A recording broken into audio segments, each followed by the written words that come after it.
The right habits put you in control of your health, relationships, mindset, and more. But most people lack the tools to stick with those habits long enough to see results. That is about to change. Welcome to the Unshakable Habits Podcast with your host, habit change specialist and speaker, Stephen Box. Join us each week as experts share their stories, experiences, and insights, and give you the tools to build unshakable habits so you can live life on your terms.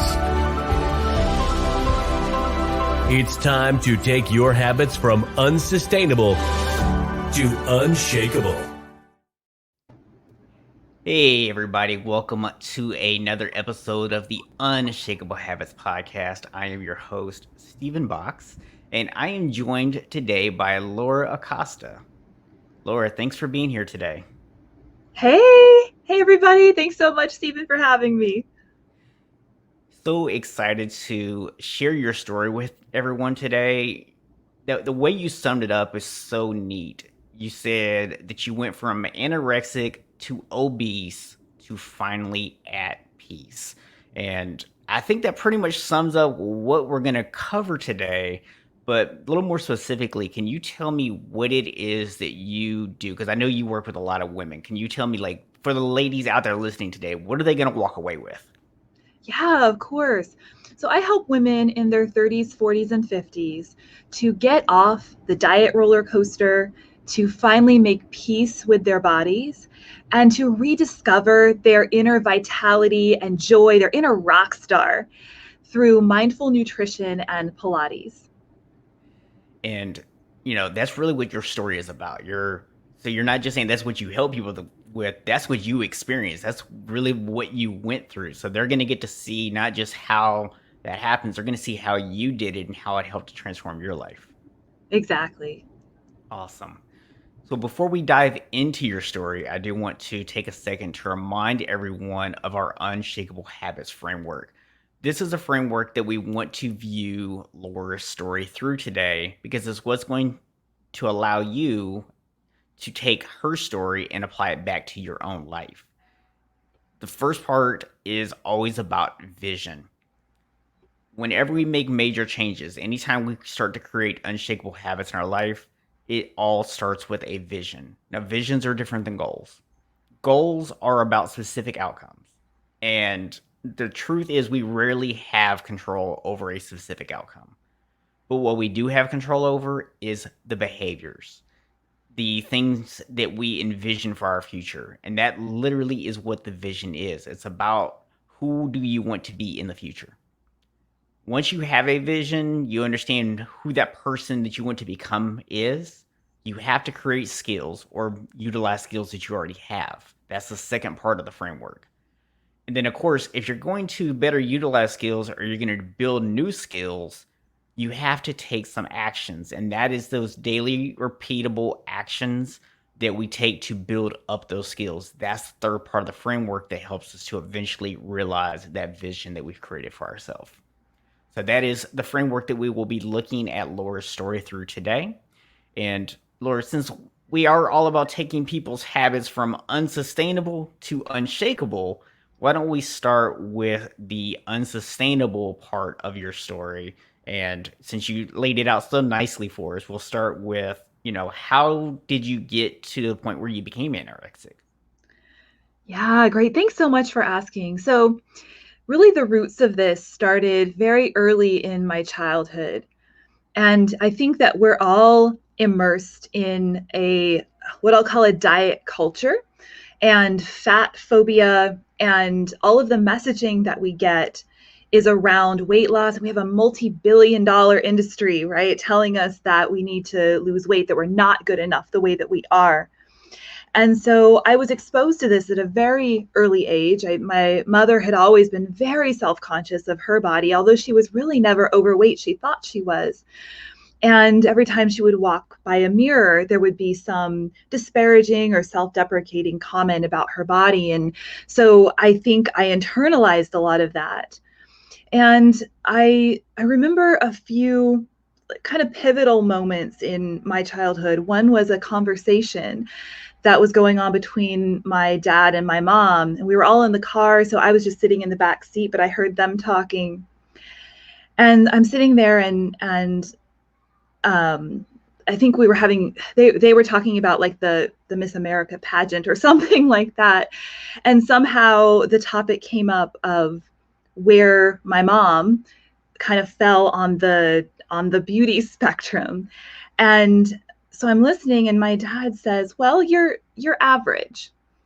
And I think my mom was a little taken aback, and he's kind of described, women that were beautiful and women that were average. And I'm sitting there, and I'm just kind of shocked and a little horrified, because I'm thinking, I guess I'm just average too. And that felt really difficult to hear and to kind of process, especially when I was, 7 or 8 years old.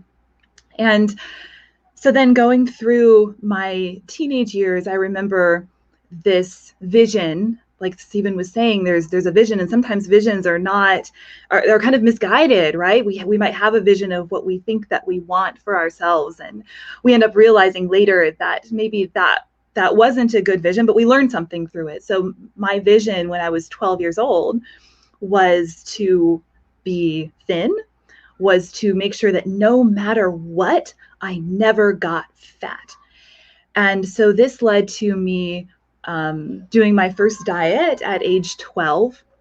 When you're going through puberty, there are changes, and a lot of times you grow, out before you grow up. And so I started to notice some of those changes in my body, and was just terrified by what I was experiencing and seeing these changes. And so that's when I decided, this is never going to happen to me. I will not be fat, and so I'm going to diet. And I remember that the first day, I at that point was kind of packing my own lunches, and so I brought 2 strawberries and a Diet Pepsi for lunch. And I thought that was going to be the beginning of my new life, my new diet. And I remember getting home that day and being so hungry that I went to the pantry and I ate probably a whole bag of chips or a whole box of crackers, or something that was really overindulgent, because it was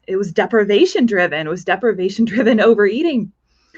And I just remember feeling disgusting. I was like, this is what am I doing? I just need to double down. I need more willpower. And I fought like this in my own head for 2 years. And I would exert more and more and more willpower to try to overcome the hunger that my body naturally had, right? From trying to starve myself. Well, eventually got to the point where it became an obsession. It became a habit that I could not shake. And it was dangerous. It was scary. My parents were scared. I remember so many doctor visits and being told, you need to gain weight, and it got to the point where there was a threat of, if you are not heavier by next time, if you don't gain some weight, or at least stop losing weight, you're going to be sent to the hospital. And I remember playing these games. So in my mind, I wasn't willing to let go of what I was doing, right? Because at that point, it was an obsession. It was something that it was an addiction, really, of sorts. And I couldn't have stopped even if I wanted to. So I remember thinking, what am I going to do? When I step on that scale, I have to be, some certain threshold weight, right? Or else. And I remember hiding little, like hand weights that were kind of discreet. I wore really baggy clothing, slipped those underneath in places so that nobody would see them, but that they would add extra weight to the scale. I drank like a gallon of water before I went, and I looked for the heaviest jewelry that I could find. And so I'm going to like my little jewelry box and I pick out the biggest, like chunkiest necklace that I'm thinking is going to add some weight, right? And I went and I was right at the threshold that they had set. So I didn't have to go to the hospital that time. I'm like, thank God. But this kept going. And every time I would hide the weights in my clothes, I would wear the heavy jewelry, I would drink the wine, I would do everything in my power to add, every tiny little gram at that point I felt like counted. And there was a time when I went and that didn't work. I simply, even with all of that extra quote unquote weight, I was below a threshold, and it was said you're going to the hospital. And so that's where I went, and that's where I spent the next month. And it was dehumanizing. That's the only way I can really describe this psychiatric hospital. I mean, imagine every time you go to the bathroom, you have to be watched. Someone is standing there as you strip down and you do your thing, and then everything is measured. So like I can't just go to the bathroom. I have to measure my pee, and it was like I had to be watched. I couldn't take a shower on my own. There was somebody standing there watching me. Could not go outside. I remember a friend gave me this spiral notebook to draw in, and she had been a huge support to me through this whole process. And so knowing that I was going to go to the hospital, she said, Laura, I want you to have this. And I just want you to, when you're feeling upset or stressed, I want you to draw in here and kind of feel that connection right to me and know that I'm thinking of you too. So it's a really special gift. It seems simple, but that sketchbook really meant a lot to me. And I remember getting there and they went through all my stuff. They pawed through all of my luggage and decided what I was allowed to keep and what had to go. And the spiral notebook, they take it out and they say, this is a sharp, this goes. Apparently, because of the spiral binding, it was considered unsafe for individuals that were prone to self-harm. And so they took it and they threw it away, and I wasn't allowed to have it. And that broke me. That really broke my spirit. And I could describe many instances from that time, but it was a very low, very dark time. And when I got out of the hospital, it wasn't because I was better. It was because my insurance ran out. And so I was discharged in this still fragile state, but I would say a very traumatized and terrorized state. And although I was not better physically, I was not better mentally, what I was determined never to go back. It had been such a horrific experience that it didn't matter to me what I had to do. I was not going to go back there. And so for the next probably 5-6 years, as I'll describe it, it was like walking a tightrope, right? It was like in my mind, being above this certain weight was completely unacceptable. And yet being below that weight would send me back to the hospital. So I had to be exactly this weight. And it was exhausting. It was exhausting, this fight in my own mind between being acceptable to myself and being acceptable to other people. And I felt like if I just stayed at this one number, then I could sort of satisfy both, but it never really felt like I was at peace ever. So that was my childhood and my teenage years. You just gave us like a whole lot to unpack. So I want to kind of dive into some of those things because there was a lot of really powerful moments there, and I want to make sure that people really kind of hear these and get these. So the first and foremost thing is you talked about being in the car with your parents and hearing this conversation. Now, the seeds had already been planted in your mind that you needed to look a certain way or that you needed to be at a certain weight because of your mom making the comments anytime she walked by the mirror, which I think is a great thing because although I'm sure every parent knows that they're an influence on their child, although every parent knows that their child hears the things they say, in the moment, it can be rather difficult to stop and think about the influence you're actually having. So I think it's just such a great reminder to people. And the really cool thing here is if you're currently that person who's making those comments about yourself, you don't need to beat yourself up about being that person. You just need to start being more aware of the language that you're using around your kids. You need to be setting a different example for them.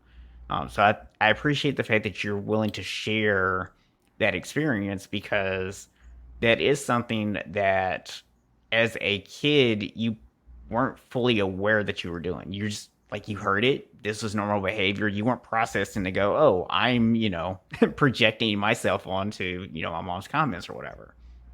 So I really appreciate the fact that you pointed that out. And then you talked about this conversation, with your dad saying that your mom is average. And you didn't really give us a lot of detail on what he described as what he felt was beautiful, but I kind of gathered that a lot of it had to do with being really skinny because that's what you gravitated toward is wanting to be really skinny.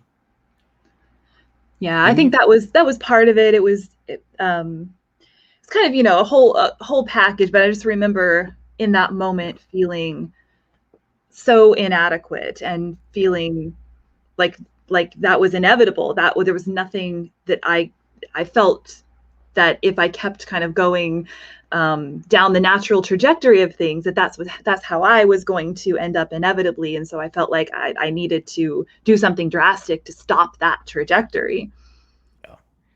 And you did something drastic, but it wasn't it wasn't the healthiest thing for you.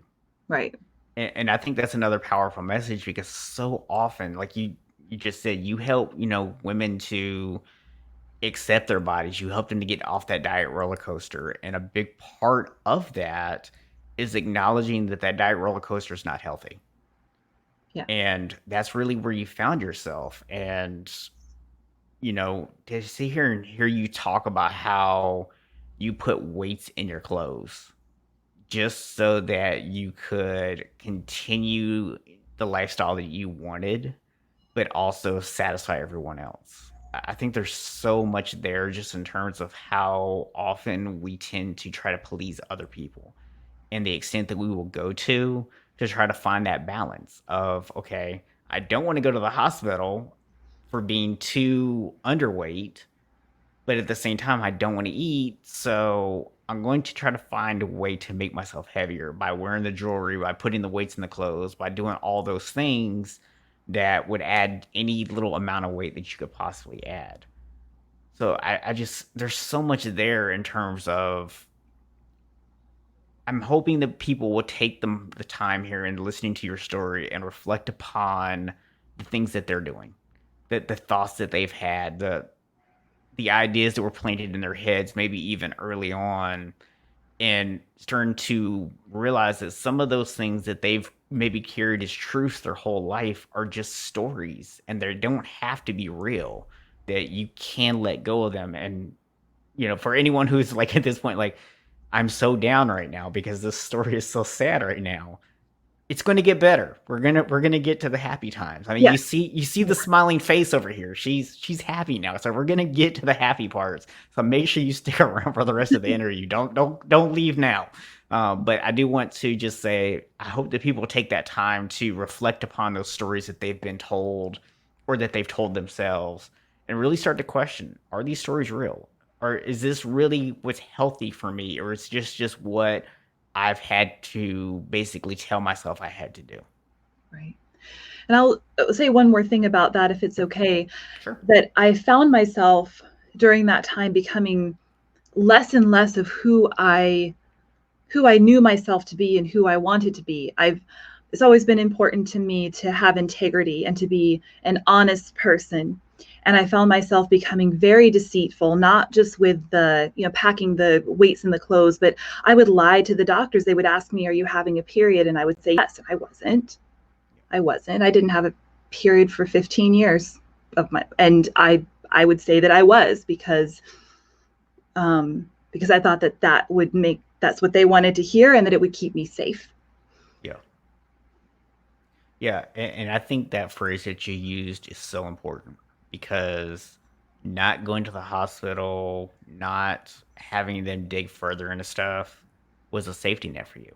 Yeah, And we can't underestimate how powerful that need to feel safe really is. absolutely. Yeah, So that's where it towards really came from. so towards the end of your story, you talked about how you got to this point where you're like, okay, I can't go below a certain number because that's going to get me sent back to the hospital and that humiliating situation that you were in. But you also still had not fully gotten past what you were dealing with. So you still didn't want to go above a certain number. So now you're stuck trying to find this perfect balance. You're stuck in this diet limbo of, oh, I ate too much today, I ate too little. And since I already know, as everyone knows, because you told us at some point this led to obesity, I'm going to speculate here that this is the part of the story where we get into how you became obese, and not just it wasn't just you just stayed at this fluctuation forever. That eventually that diet roller coaster finally pushed you too far. Yeah, yeah. And so yeah, so I can elaborate that on a little bit, and I'll just say that kind of in the interim to kind of bridge the two parts of this story. I ended up leaving home as basically as soon as I turned 18. The day I was 18, I was like, I'm out of here, because I felt really, at that point, it felt suffocating with all of the doctor's appointments and the therapist visits and things. And I know that my parents just wanted to make sure I was okay and they wanted to keep me safe. But I felt like I just wanted to run away. And so I moved as far away as I could get and kind of started my life as an independent single person, didn't know a soul in town.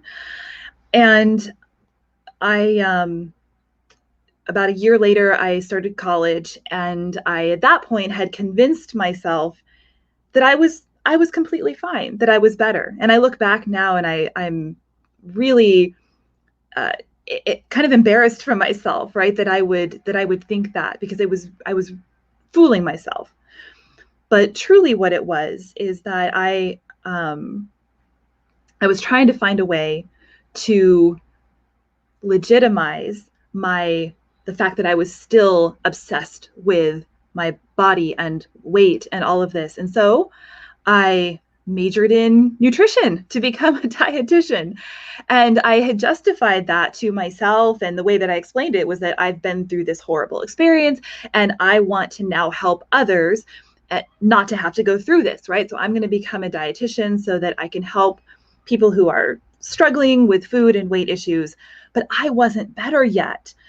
It truly was just a way to justify thinking about food all day long, because I thought, well, if I'm a dietitian, then it's normal, right, to think about food all day long.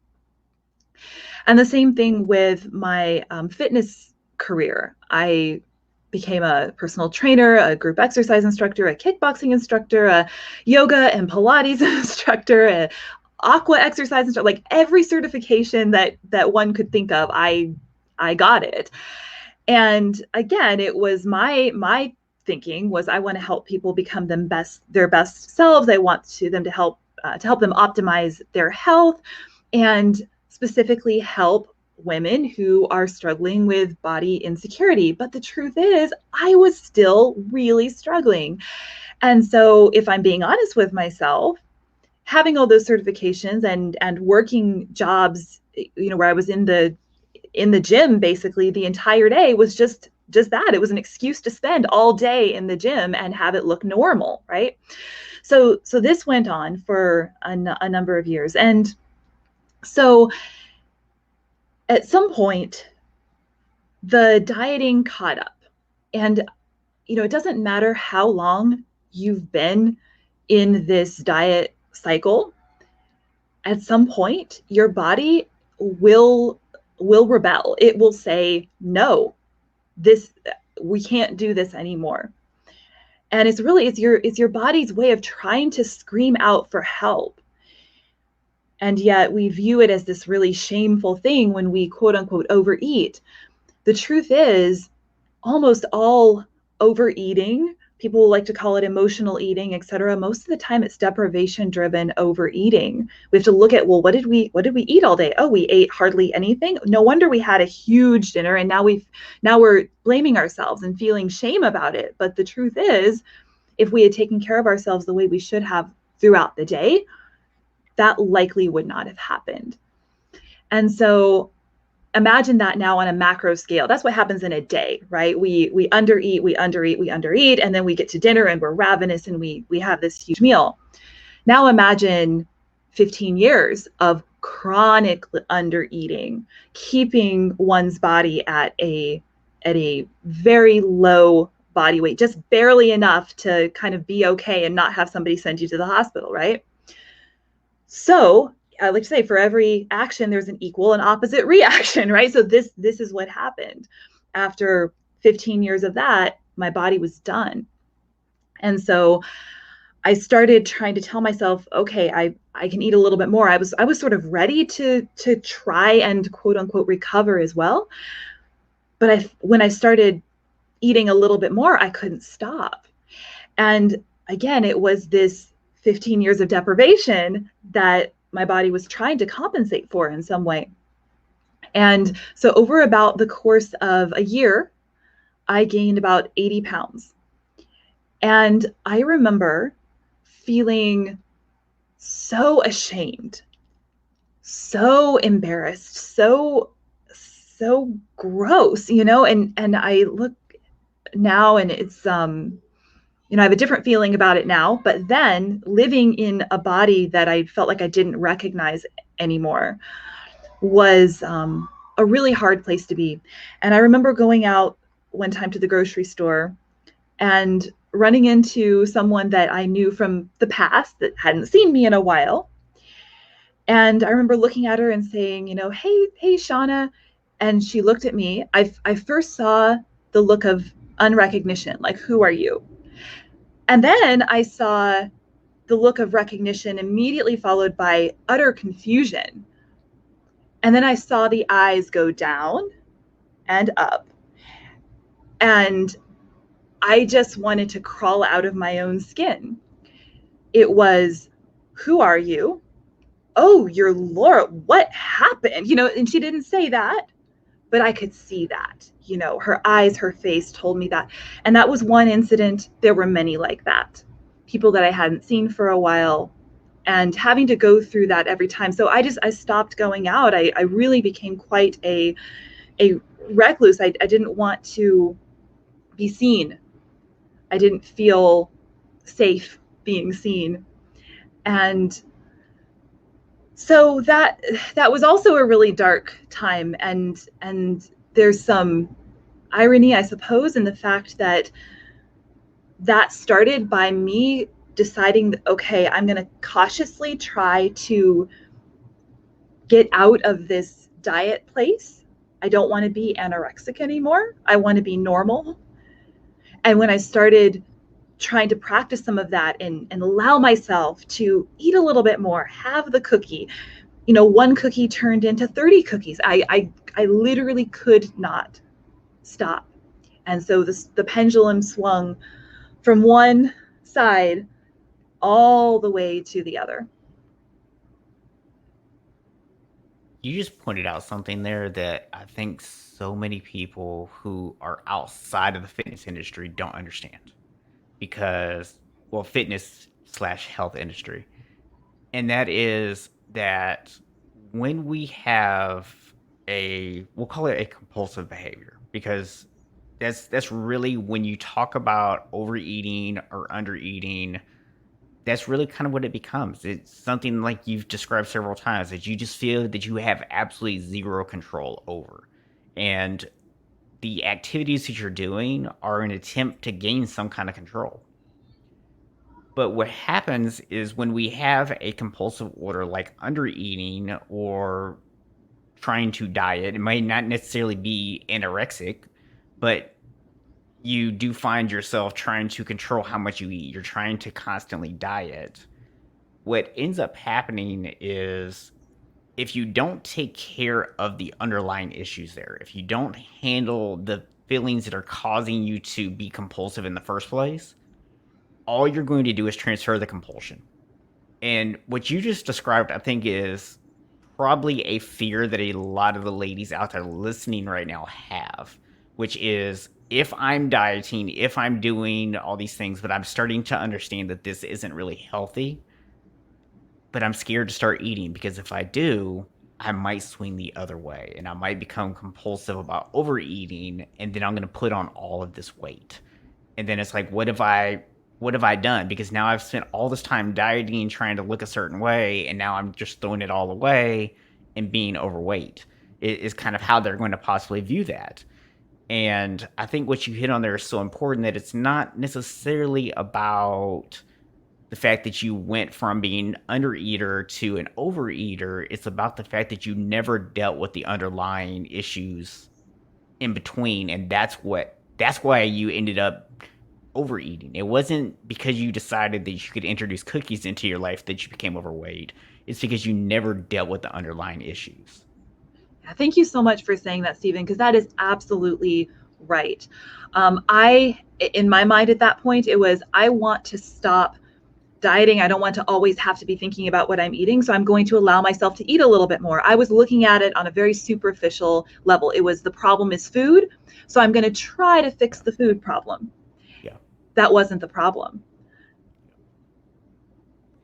Yeah, it's just such a deep, powerful thing, and that's why I know there's tons of stuff out there, and everyone when they start trying to lose weight or gain weight or whatever, they always want to try to do it on their own. But that's one of the reasons I always encourage people to work with a professional because they can see things that you can't see. You're too close to certain things, and you don't know sometimes the damage that you're doing to yourself by being blinded to certain spots. Absolutely. I would totally agree with that. And that was one of the things looking back. I always felt like I had it under control and I could do it myself. Yeah. And I was wrong. And that wasn't accurate. I needed help, but I was too stubborn. I was too kind of independent and strong-willed. I was embarrassed. There's a sense of shame as well about maybe I am out of control and I need help, but I don't want to admit to myself that I need help. Yeah. So I'm going to handle this on my own. Yeah. And I think, and please tell me if any of this is not correct, because I'm going to make some assumptions here based on what you might have been going through. So early in life, you had this vision of I want to be skinny because in your mind that's what beautiful was. And you were very successful in achieving that. And so, although it wasn't healthy, you viewed it as successful. So, this was kind of a notch in the belt of like, this is a skill that I have. I can do this. Yeah. And then you had this traumatic experience of going to the hospital. And that wasn't the same as working with a coach. That was literally, you've hit rock bottom, and we're going to do whatever we have to do to try to fix you here, is the way that they're looking at it. I don't like using that term fixing you, but that's the way that it's viewed in a clinical setting, right? Well, it was really at that point, it was At that point, anyways, yeah. extreme intervention to save my life, essentially. Yeah. It was, it wasn't really, I don't think, about trying to fix the psychological issues. It was like, if we're going to force feed you and you're going to come out of here heavier than when you came in so that at least you're alive, and then you can deal with the mental stuff later. Yeah. So moving into adulthood, you become certified as a dietitian. You get all these certifications. Excuse me. And I know for me personally, this happened. So this may be what your situation was too. When you find yourself a little overweight, so you're not really heavy at this point, because I had the opposite approach of I lost 80 pounds, then became certified, but I actually became certified after I lost about 60 pounds. So I still had about 20 pounds to lose after getting my certification. And for me, there was a bit of shame in being a little bit overweight because, oh, well, I know all this stuff now. I have these certifications. There's an expectation in my field that I look a certain way. And so, did you find yourself kind of in a similar situation where when you first started putting on the weight, the logic was because you had success in the past with keeping the weight off of, hey, I know how to get skinny. I know how to do these things. And now you even have all this extra knowledge and education that's piled on top of it. And so in the beginning, you maybe didn't see that it was becoming a problem because you felt like, oh, I can easily fix that if I need to. Yeah, I think that's fair to say for sure at the beginning, because I had all of the certifications and the knowledge and the credentials when I was still in a very emaciated state. And so when the weight started coming on, at first, you're right, it was kind of easy to almost deny that it was kind of like, okay, this is I can kind of hide this under my clothes or whatever. And I did kind of feel like, all right, well, you know what? That's it. Tomorrow I start another diet. I was finding myself reverting back, right, to those habits from my early teen years, saying, I've done this once before. I can do this again. But what really disturbed me was that I would try, and this time I could not. I didn't have the, as they say, quote unquote, willpower, right, to overcome. My body was screaming out for help, and it had gotten a little foot in the door, and it wasn't going to be shut out again.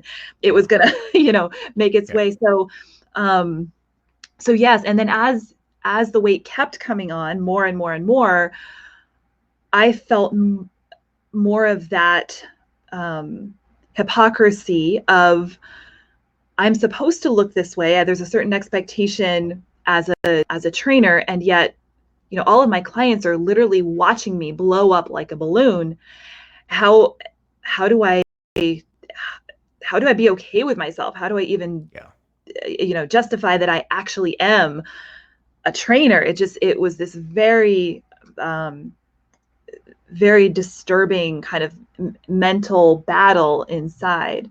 And most people didn't say anything, but there were a couple, clients would say, you're putting on some weight. And it's like, that's the worst possible thing anybody could say. It's not like I didn't know that. And that's one thing, not to get off track, but don't comment on people's weights. It's not like they haven't noticed. They live in their bodies every day. Yeah. So. Yeah, and I will even say that works in both directions. I had a friend a few months ago posted on Facebook. She actually had the gastric bypass, and this was years ago that she had it, and she's since put some of the weight back on. And part of the reason why she put the weight back on was when she got down to her most thin weight, her lowest weight on the scale, she was getting all these compliments from people like, oh, you look so great, and da da da da da. And she said that it made her feel as though when she was heavier that she had no value because no one ever gave her these compliments until she got super skinny.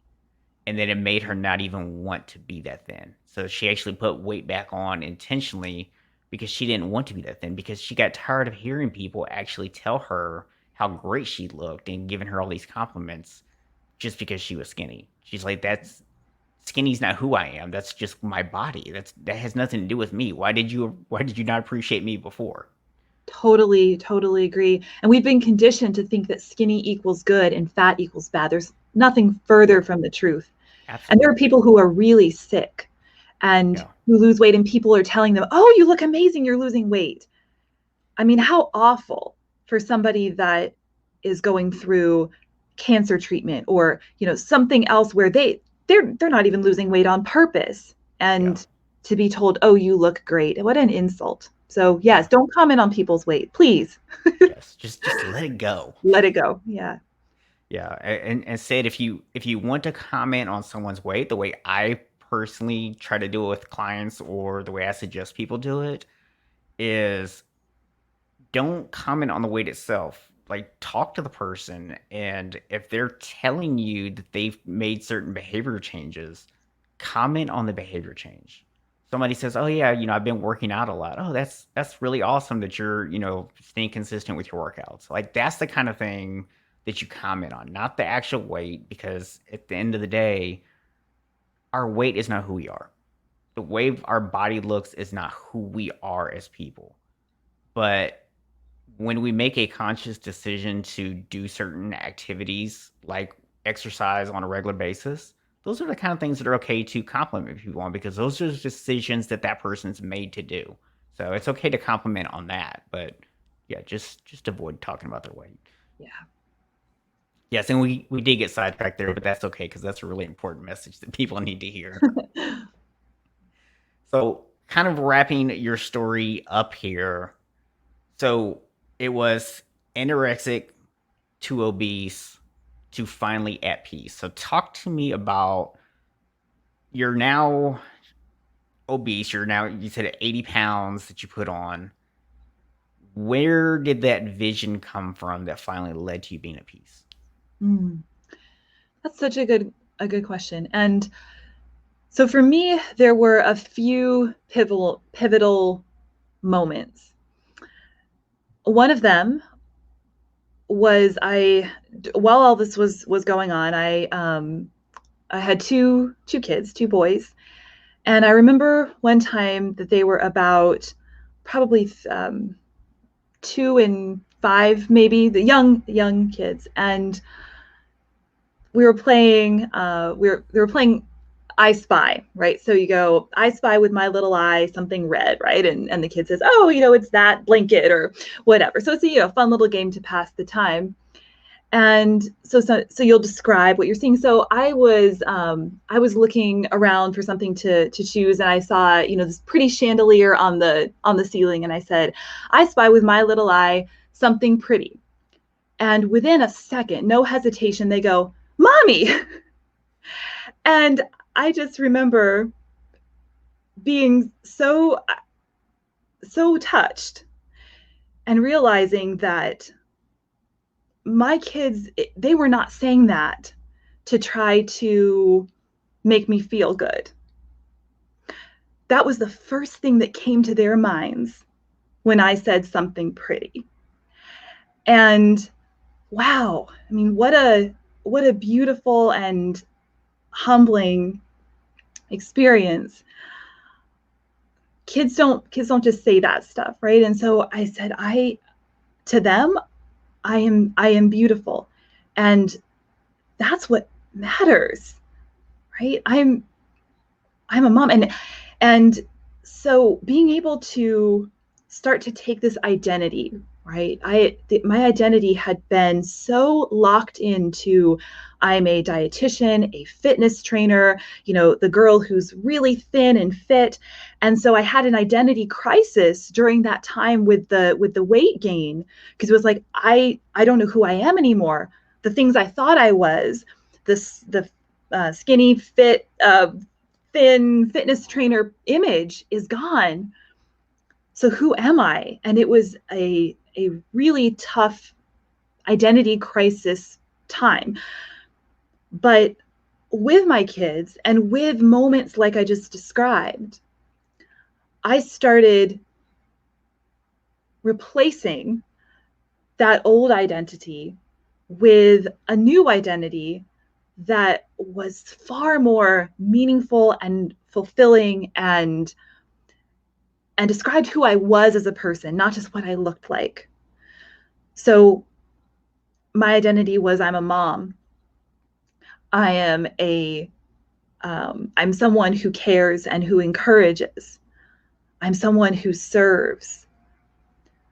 I'm someone who likes to make other people's day, right? And to do those little things that are going to bring a smile to someone's face. That's who I am. That has nothing to do with my weight or what I look like. And the more that I leaned into that identity, the more that the other stuff started to not matter as much. It was not a light switch. It was not something that shifted overnight, but it was a process of leaning in and really embracing the identity of who I was as a person that had nothing to do with what I looked like.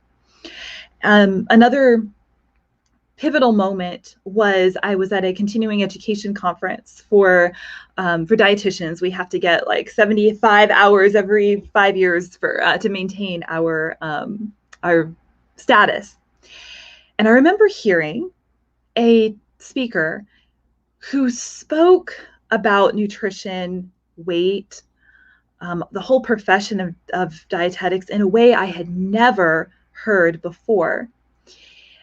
And the way that she described our health and our weight, she presented research that extremely compelling to really show that weight, BMI, all of these measures of quote unquote health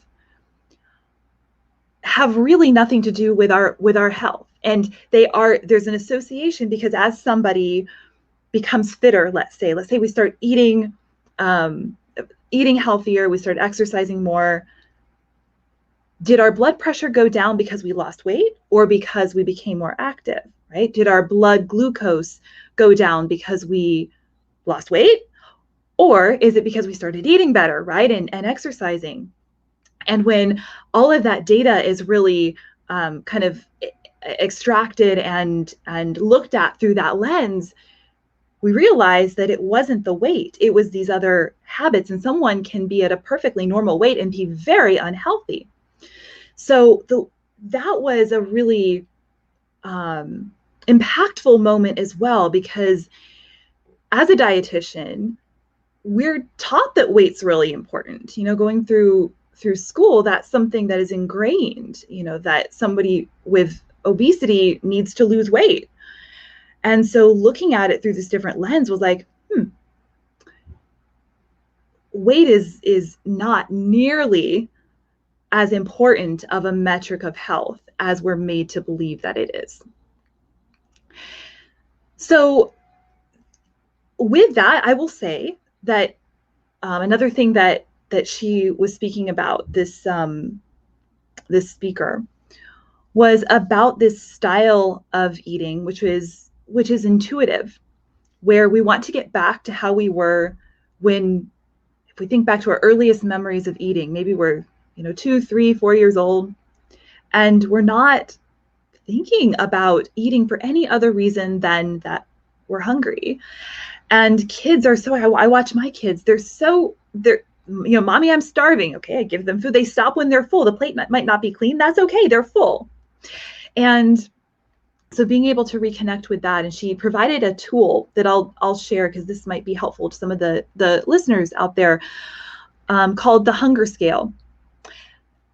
And you, at any point in time, you can take a moment to assess where are you feeling on this scale, where it goes from 1 to 10. So 5 is in the middle. 5 is neither hungry nor full. It's neutral, right?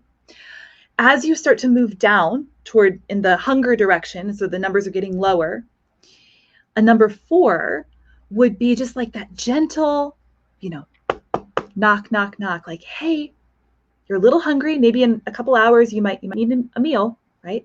And if you're in tune with your body, you can hear that, and you can recognize that, like, okay, all right, I guess I'll maybe wrap up here in the next half hour and go get some lunch, right?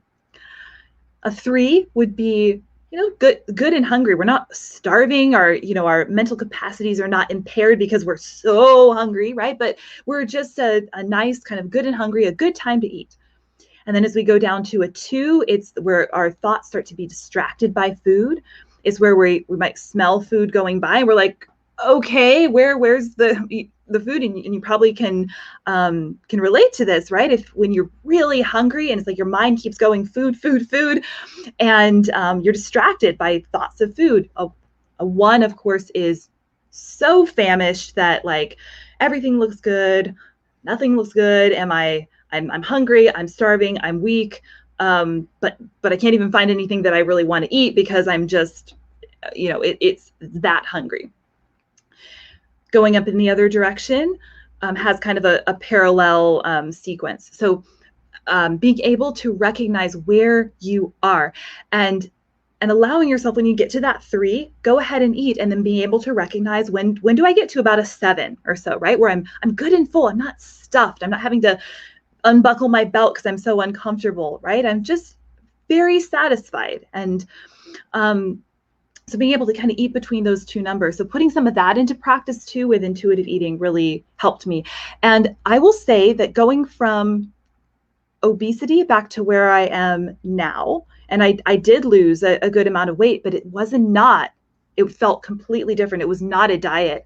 And none of that weight loss was actually intentional. It was just me getting back into finally learning after all of these years, because I started my first diet, like I said, when I was 12. So, gosh, that would be over 2 decades of chronic dieting and then the overeating for a period, but finally learning when am I hungry, when am I full, and I can trust myself. I can trust my body. That's a huge, huge piece.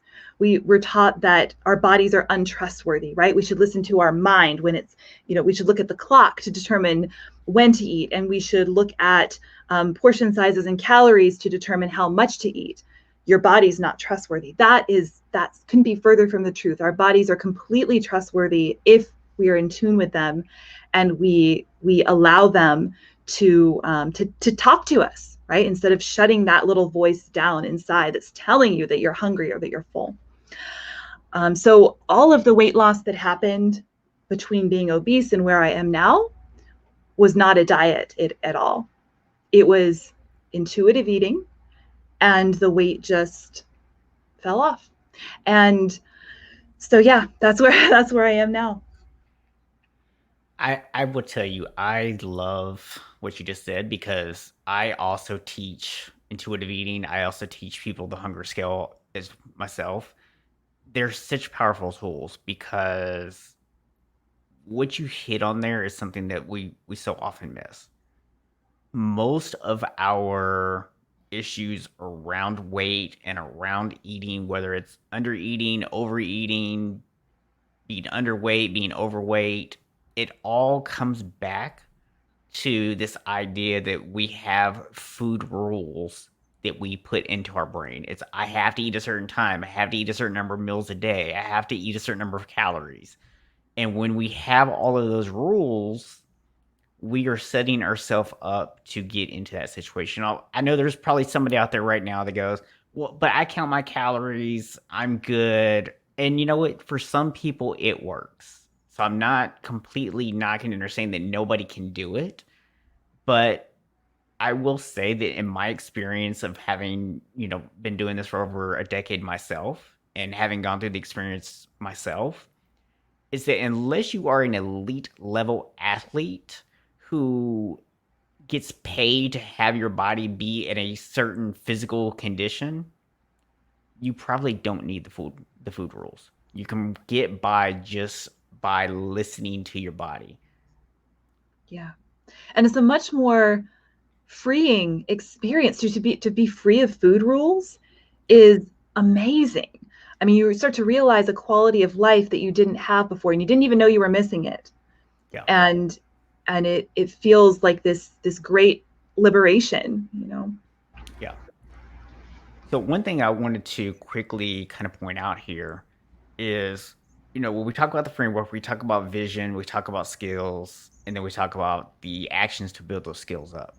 So for you, when you started learning to listen to your body, what were some of the skills that you feel like you needed to develop to be able to listen to your body, and what actions did you take to help you do that? Yeah, that's such a great question. I think that it was, and this will sound weird. Maybe it won't sound intuitive, perhaps, but I'm going to try to explain where it comes from. Um, Gratitude has been so important for me.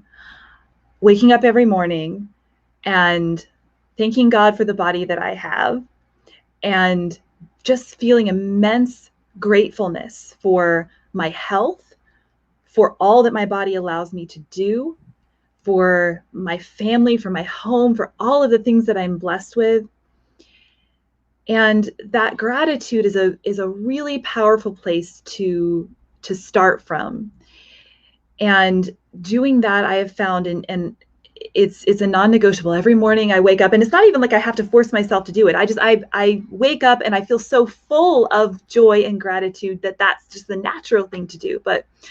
Um, but that sets the stage for framing all of the actions and decisions and behaviors through the day through a lens of loving my body, loving um, loving myself for who I am, and wanting to take care of this home. Right, this is the home that I'm given while I'm here on this planet, and just realizing how precious that is, um, for me, has been really powerful. Yeah, I like the way you said that, because if we look back at your entire story, we can see that it had always been about trying to be a certain size or trying to appease a certain image. And you've now reached a point where it's no longer about looking a certain way. It's now just about caring for yourself. It's about making sure that your body can perform at its best, that you feel your best. That way you can be the best for your kids. That way you can be the best for your clients. That way you can do all those things and you can be the best version of yourself. And the weight loss and looking healthy and all those things are just a byproduct of those behaviors that naturally come out of having that mindset. They're no longer something you're doing because you have to look a certain way. They're things that just someone who wants to be healthy does. Yeah, that is so true. And when it comes from that place of wanting to show up in this world as your most authentic self, and being able to show up as who you were meant to and called to be, and living your passion and your purpose, everything else falls into place. Yeah, it does. And I think the really big takeaway that I personally would like to see people walk away with here, and I'm going to give you a chance to give your takeaway here at the end as well. But I hope that people walk away from this interview with this idea that, you know what, I might be doing the right things for the wrong reason. And that doesn't mean that I should stop doing some of the right things. It just means that I need to change the reason why I'm doing them. Yes, absolutely, absolutely. And kind of piggybacking on that a little bit, I recognize now, looking back, that my behaviors were motivated by a desire for certain rewards. And those were, I felt like if I was this certain, had the certain body, right, and look, that I would be loved, I would be accepted, that I would be valued. And so, me trying to manipulate my body to achieve those, it was very misguided, just exactly like what you were saying.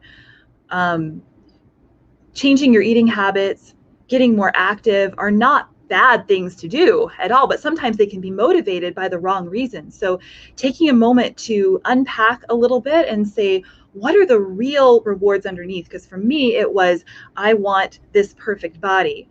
But now looking back, I realized that the perfect body wasn't really what I wanted. It's what I thought I wanted. But what I really wanted and needed at that point in my life was, I needed love and acceptance and affection, and feeling worthy and valued.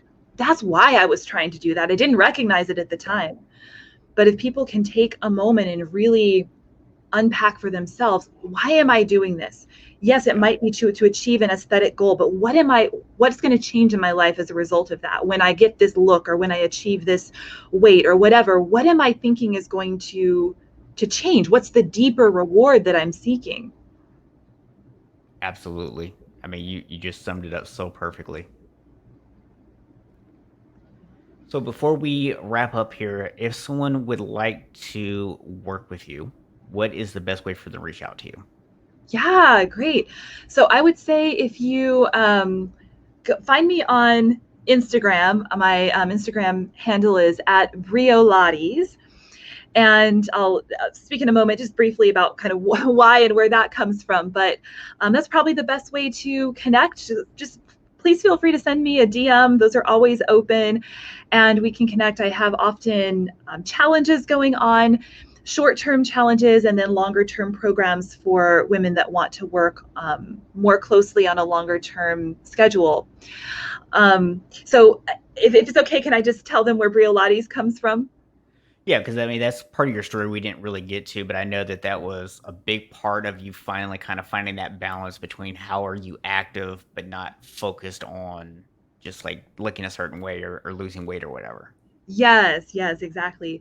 Um, so I had mentioned that I had accumulated all of these exercise certifications from personal trainer to group exercise and et cetera. And how for me, it truly, if I'm being honest with myself, was more of an excuse to spend all day in the gym, right? And most of the time, that exercise was motivated from a very negative place. It was paying penance for calories that I had eaten the day before, or it was having to get to 3 hours on the treadmill to feel like I was okay with myself and I could actually go through the rest of my day without beating myself up. So it was very motivated by this like a punishment mindset.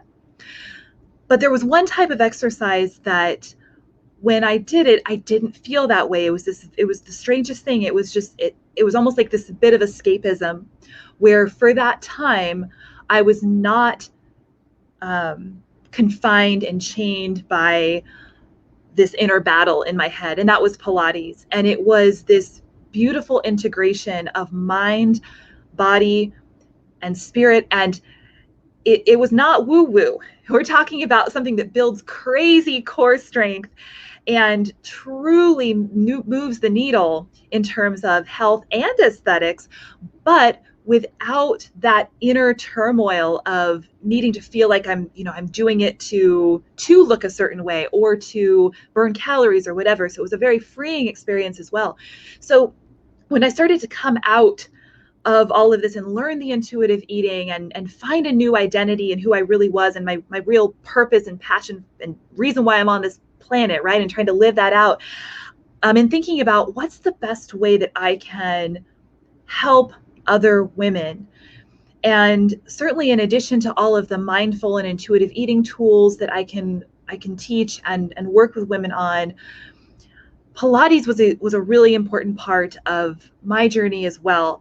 And so my program marries together Pilates with mindful nutrition, but in a way where we are reconnecting with that person inside that might be covered up, right? That we might not have really gotten to know her, but she's in there, right? And we have purpose, passion, joy, vitality, and sometimes we just have to kind of peel the layers away to find her, right? And so the word brio means energy, vitality, and joy. So Briolates is Pilates, but it's not just Pilates. It's Pilates that's also married with this mindset of being able to rediscover that inner rock star because she's in there. That's really excuse me, that's really awesome. And I just excuse me. Also, my throat's all clogged up here.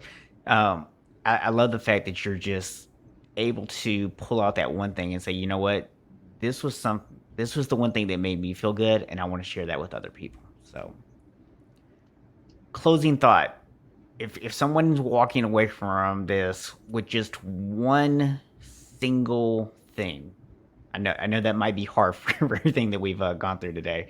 Well, what would be that one final, like, 30-second thing that you would want somebody to walk away with? You're beautiful. You're here for a reason.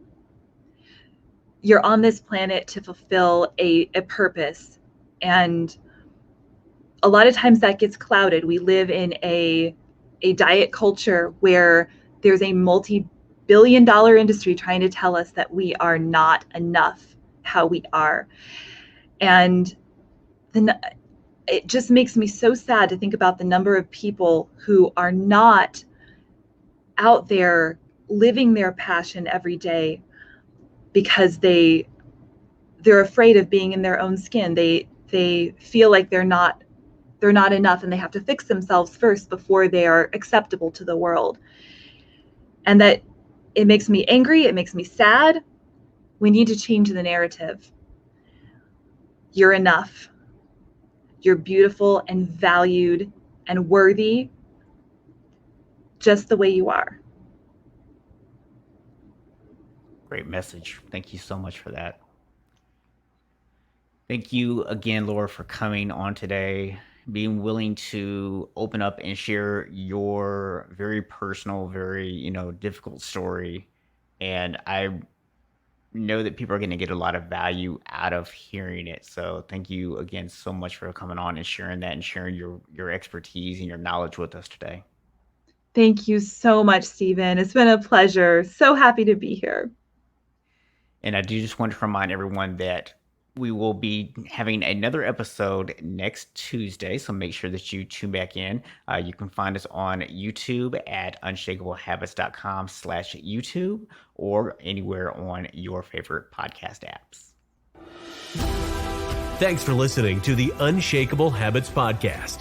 If you enjoyed this episode and you'd like to help support the podcast, please share it with others, post about it on social media, or leave a rating and review.